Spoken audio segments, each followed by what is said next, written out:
Radhe Radhe everyone, Banarasi Kanhaiya blog channel पे आप सभी को स्वागत है। मेरे कान्हा जी की कृपा से आप सभी अच्छे ही होंगे। आज के इस वीडियो पे योगिनी एकादशी की बहुत सरल पूजा विधि शेयर करने वाली हूँ।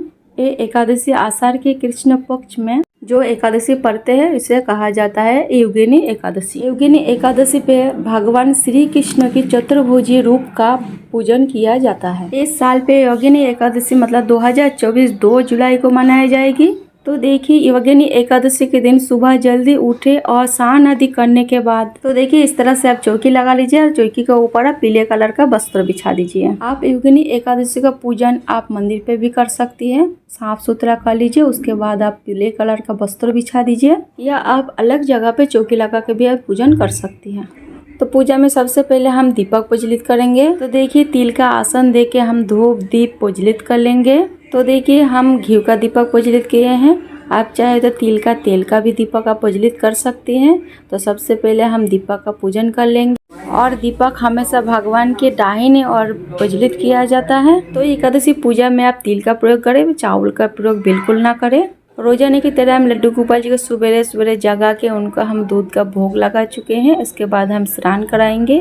तो देखिए एक हम स्टील का थाली ले लिया, उसके ऊपर हम स्वस्तिक बना लेंगे। सबसे पहले श्री हरि के किसी भी रूप की आज आप पूजन कर सकती हैं। तो देखिए मेरे पास लड्डू गोपाल है, तो लड्डू गोपाल भी विष्णु भगवान के बाल स्वरूप है। आप लड्डू गोपाल की भी पूजन कर सकती हैं। और अगर आपके पास श्री हरि विष्णु के चतुर्भुज रूप की मूर्ति है तो आप उसका पूजन करें। योगिनी एकादशी पे आप धातु से बने हुई मूर्ति के ये पूजन करें। तो मेरे पास विष्णु भगवान जी की चतुर्भुजी रूप की मूर्ति नहीं है, इसीलिए हम लड्डू गोपाल जी की पूजन करूंगी। तो सबसे पहले हम शुद्ध जल से स्नान कराएं, उसके बाद देखिए हम चंदन से स्नान कराएंगे।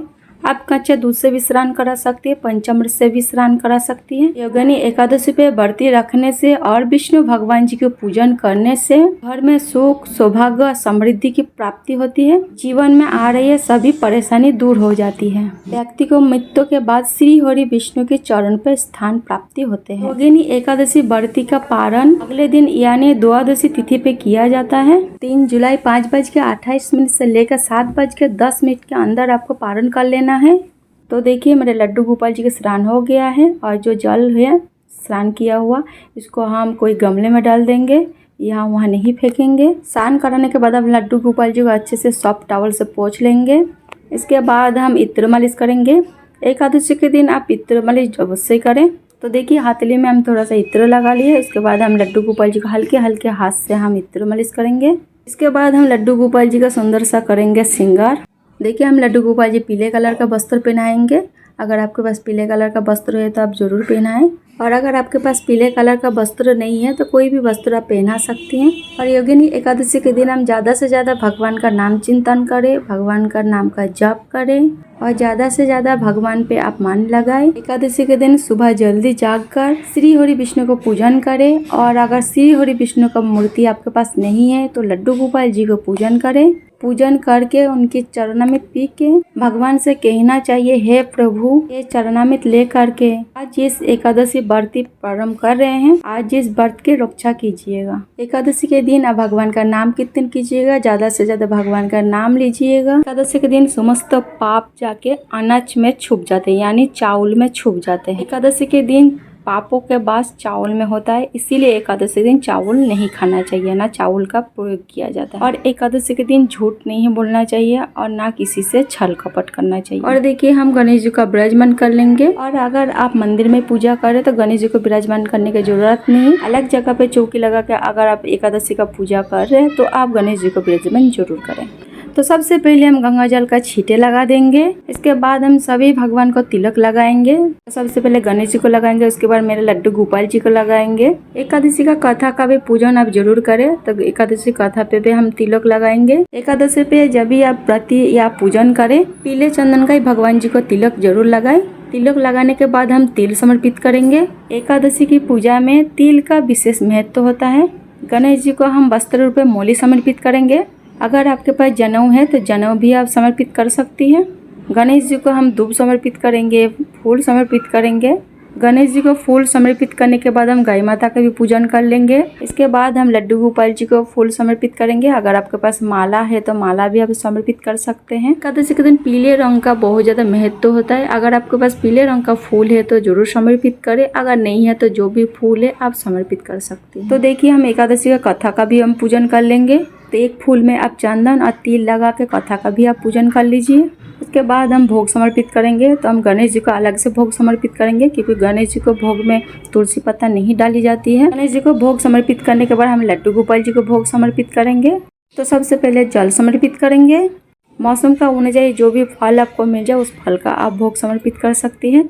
तो देखिए योगिनी एकादशी पे मिश्री दाना के बहुत ज़्यादा महत्व होता है। तो हर एकादशी पे कुछ ना कुछ अलग समर्पित किया जाता है। तो योगिनी एकादशी पे मिश्री की भोग समर्पित की जाती है।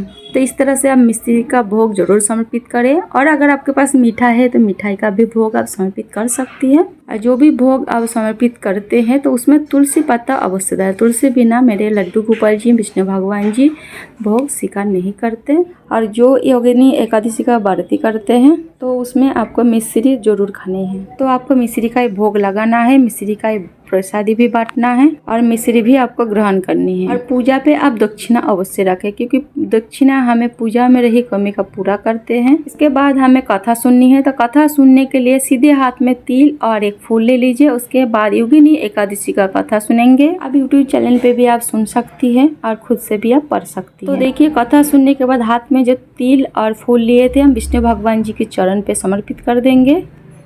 कथा सुनने के बाद हम आरती करेंगे। तो आरती हम कपूर से करेंगे। अब जो दीपक प्रज्वलित किया उस पर भी आप कर सकती हैं। तो सबसे पहले हम गणेश जी की आरती करेंगे, उसके बाद हम लड्डू गोपाल जी की आरती करेंगे। प्रेम पूर्वक हम आरती करेंगे। आप पूजा में रही कमी के लिए हम क्षमा याचना करेंगे और मनोकामना पूर्ति के लिए प्रार्थना करेंगे।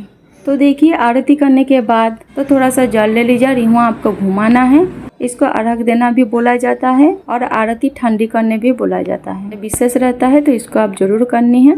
योगिनी एकादशी के व्रत करने से और पूजन करने से, ब्राह्मणों को भोजन कराने से जो पुण्य प्राप्त होता है वही पुण्य हमें योगिनी एकादशी के व्रत करने से और पूजन करने से प्राप्त होता है। तो ये था योगिनी एकादशी की सरल पूजा विधि।